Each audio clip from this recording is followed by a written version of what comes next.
3 তারিখের মিটিং থেকে যদি 20 রোজার মধ্যে যদি এই বোনাস বেতন দেওয়ার কোনো সিদ্ধান্ত না হয়, তাহলে কিন্তু আবার অস্থিতিশীল হবে, আবার শ্রমিকরা রাজপথে নামবে, আবার জায়গায় জায়গায় যানজটের সৃষ্টি হবে।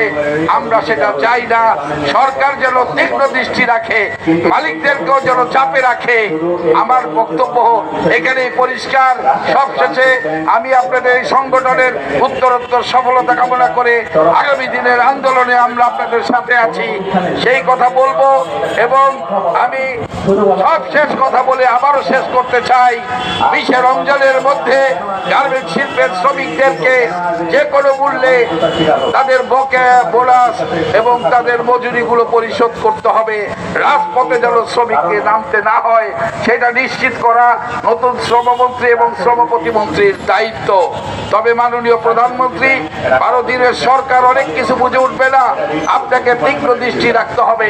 আমরা আশাবাদী, আমরা শহীদ রাষ্ট্রপতির জিয়াউর রহমানের সন্তান, বেগম খালেদা জিয়ার সন্তান, নিশ্চয়ই আপনি পারবেন।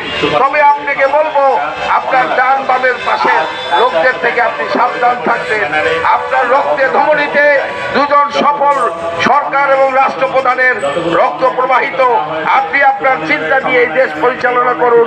আপনার সফলতা কামনা করে আগামী দিনে একটি সমৃদ্ধ বাংলাদেশ গড়তে আমরা সবাই মিলে কাজ করব, এই আশাবাদ ব্যক্ত করে আমার বক্তব্য শেষ করছি।